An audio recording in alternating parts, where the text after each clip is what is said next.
My name is Mariah Greenwood, and for today's conversation, I would like to bring you in on a short version of my health journey regarding endometriosis. This is a condition that has shaped my teenage years, brought me through adulthood, and is my story on how I became a mom. My story really begins whenever I was 11 years old, at the age of where I started my cycles. And I quickly realized that something was not quite right when all my other girly friends were having headaches and some cramping and some light spotting, and I was hemorrhaging and unable to walk. So my mom had taken me to the doctor. But at that age, no doctor takes you seriously. No matter how much your mama bear comes out and tries to fight for you.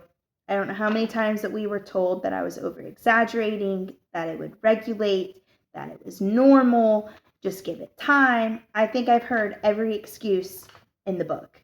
And I'm sure there's something in your life where you felt something was really wrong and somebody has said something similar to you. They downplay how you feel. And let me bring you into what the definition shows from the Office of Women's Health and American College of Obstetricians and Gynecology. They describe this disease of endometriosis as a chronic condition where the tissue that is in the lining of the uterus, of a woman's uterus, grows outside of the uterus.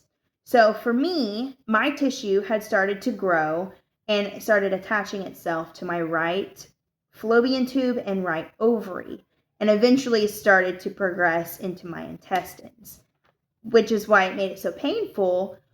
And it also made it very hard to diagnose because you could go in and do an ultrasound and they might not see it because they might be your pain. You could feel pain in your stomach, but really the pain was sourced from like my hip or something else. So it's very hard to diagnose and typically only diagnosed by a laparoscopic surgery due to those reasons.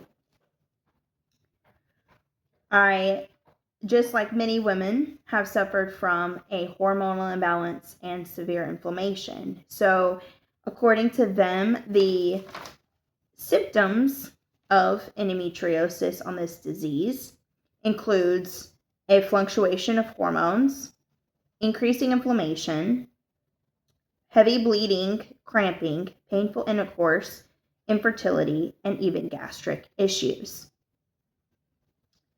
They also list that it takes an average of 7 to 10 years in order to be diagnosed, and I can testify that that is accurate, as my symptoms started whenever I was 11. I got treated, undiagnosed, treated for my symptoms at age 14, but not medically, surgically diagnosed until I was age 21.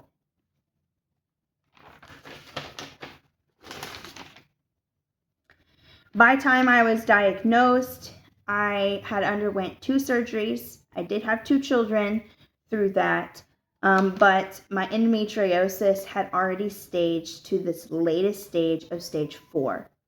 So that is whenever I started to become infertile. And they removed my right ovary and right fallopian tube because everything was stuck together. I did later on have a 3rd child, like I mentioned before. I had him about a year and a half ago, but he tried to kill me. So I no longer can have babies. I have my 3 wonderful children. Becoming a mom has been my biggest sacrifice in life due to just my struggle through traumatic pregnancies and labors. But I am thankful to God every day that I at least got 3 children. I'm 25 now, if that makes a reference range. So I've had to have 3 kids before the age of 25 in order to be a mom. This disease now has more research on it than whenever I was a child going through this. So I am really thankful for that. As a mom of two girls, and just as a woman, I am grateful that it is becoming more common. PCOS is becoming more common, and the women are starting to get more treatment. As I had to travel all the way to St. Louis, which is 4 hours away from here. I live here in Joplin area, Webb City. So we had to travel 4 hours away in order for me to be able to see a doctor and get care. So I'm glad that doctors in our local area are now able to treat women and young girls. This has made me learn my body.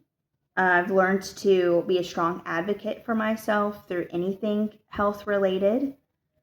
And if there's really any message that I can leave you with today is to listen to your body. I think that's extremely important.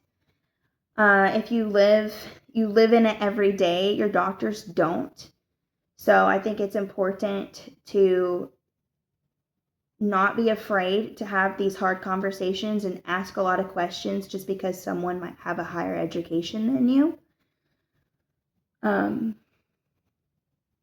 I had to seek out multiple opinions, so I do suggest that as well. And really, just in my short story here, I hope that something resonates with you. I hope that if you're going through this, let you know that this might feel like a silent struggle, but you're definitely not alone. Women suffer from this. Young teens suffer from this every day. There has been great resources that I have found and outlooks as a community for this. So I would definitely plug into those areas. I encourage you that your pain is real and that your voice deserves to be heard. Thank you so much, and God bless you.